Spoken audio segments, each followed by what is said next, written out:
Your brain is the most powerful weapon in the world. Once you put away your phones and your computers and all that we have nowadays, yeah, it's great. We're up to date. But your brain is the only thing you have when you're going through depression, when you're going through hard times, when you're going through death, real life. You can't Google that, man.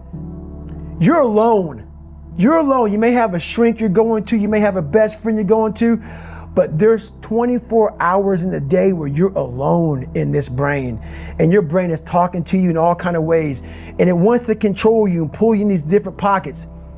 If you can't control your own brain and your brain controls you, you got to tell your brain where you want to go and how you want to go and how you want to get there.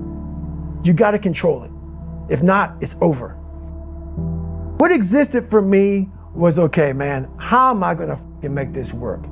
And all I knew back then was hard work. The only way anything gets accomplished.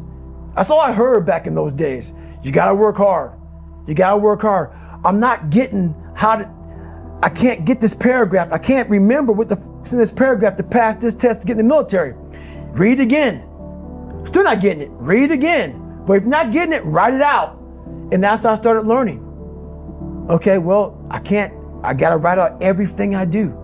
And then write it out again, and write it out again. And guess what happened? I got it. I got it. I can't swim. I'm negative buoyant. Go back again. I can't swim. Go back again. Go back again. Go back again. I got it. I realized if I keep going back and going back and going back until the just becomes, your mind will say, okay, we're going to figure it out. Because he is not going to stop. It's not like I'm gonna try one more time. No, it's just like alarm clock goes off, boop, we're going back. I can't read right, we're going back. I gave myself no way out, and my mind realized that. They said, okay, we're gonna adapt and overcome now. Like a lot of people say, trying hard. Your mind knows, man. It knows this guy's bull. Me, man, this guy's lying. There's no truth behind it. When I was in Navy SEAL training, people go, how were you there for 18 months? The program was only 6 months long. You were in 3 hell weeks in 1 year. No one's ever done that. How did you do that? I talk about the new norm. When I lived in a $7 a month place when I was growing up for a short period of time, I loved it. I didn't know any different. That was my norm. Once we moved out of that place, we moved to a $236 a month place. I was like, I never want to go back to that little piece of shit. But if you go back to that $7 a month place and you realize this is where I live, this is all I got, your mind says, roger that, this is home. So when I was going through Navy SEAL training for 18 months and going back through all the hard parts over and over again, I told myself after the first time, I knew it was gonna be a long journey there. My body was breaking down. It was just how it was going on. I said, you know what? This is my new norm. So my mind said, it's like going to work. Like you go to work, you put your suit and tie on. I go into suffering every day. Every day, suffering, being broken, duct taping my feet up, stress fractures, shin splints, being broken. This is my new norm. And your mind says, if we're not broken, this ain't normal.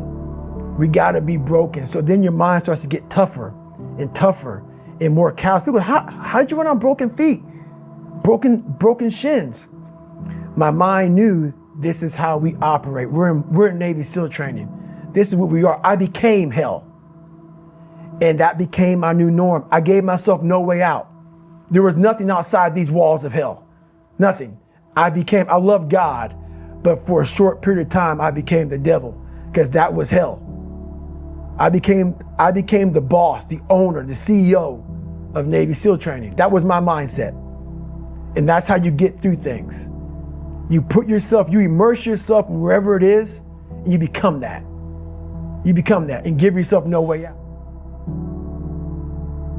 When I was 297 pounds and I was fat as hell trying to be a Navy SEAL, the scariest thing in the world to me, even to this day, was that could have been the rest of my life. I thought then I was trying hard. That's the scariest thing in the world. I thought then 297 pound, working for Ecolab, spraying for cockroaches, making $1,000 a month. I thought that was me at my 100% potential. Come to find out, a few years later, I wasn't anywhere near that. 106 pounds less, graduated Navy SEAL training, went on to do all these other things. Looking back on that, that was me trying hard. That's why people gotta understand, what is in us, we have no idea until we start trying hard. And I mean really trying hard, where you're obsessed with, hey, this is my new norm. My new norm is that, wow, this isn't always fun. It's not always meant to be fun. And that's when you know you're trying hard. People hear my story and think this guy is sadistic. I realize how the brain works. I figured out how the brain works. I'm a scared kid, and that's what gives me so much power.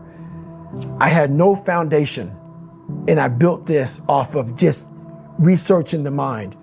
The feeling you get is basically invincibility. You realize that you can't do it all the time. When you need to do it, I know I can go to a place that I can live in. And when you know that you can run on broken legs and you can do certain things that a lot of people can do, but they're not willing to do, this power, this sympathetic nervous system of fight or flight, and you're fighting, it gives you this charge of energy of when you're sitting there at 3:30, 4 o'clock in the morning and you're duct taping your feet up because they're broken, and you're doing it by yourself, and you're going through arguably one of the hardest training in the world. And these guys, most of them are healthy, and you're going through it broken, and you're already at a disadvantage, but you're still there. You can feed into that and tap into that for a lot of power. But if you look at it, well, I'm broken, man. I'm not gonna make it. But if you look at it as, man, I'm broken and I'm still here, and I'm fighting, and I'm gonna find a way to get through this because I have no other place to go. It gives you a lot of power. When things start to suck really, really bad, my brain and a lot of people's brain, they don't go to your dad beating you up. Your brain says, we gotta get the out of here. This is miserable. So anger goes away a lot of times when you're suffering, because your brain just says, we gotta run, we gotta go. So that anger is not popping up saying, oh, I wanna show them, I wanna show those people. No, there has to be a much deeper, when I say deeper, it has to be down to mineral soil. It has to be down to that nice mineral soil where nothing can burn. You can't burn dirt. So it has to be down that low, that literally is something in you that's at the core of your soul. But you don't find it unless you spend a lot of time with what you want to be in life. I can't give that to you. Right. You can't give it to somebody. When you find your true passion in life, and my passion for me wasn't like, oh, I want to be, I don't give a Navy SEALs, Army, I don't give a shit. I want to serve my country. I want to be someone that I'm proud of. I want to look at myself in the mirror because I was so disappointed. That accountability mirror I talk about, I was so disappointed in what I saw every day. I wanted everybody to love David Goggins. And a lot of people did. I didn't love myself. But I knew a lot of us want to find peace first. So people say, man, you always talk about this suffering and pain and I'm at peace right now because I went through that. Right? You don't find peace first. If you do, Merry Christmas. More power to you. More power to you. I found peace on the opposite end of finding myself. And no one really finds themselves without going through trials, tribulations, suffering, accountability. And accountability is suffering. Being accountable every day for doing right for yourself, for the people next to you, it's miserable. It's hard. So, even the smallest details.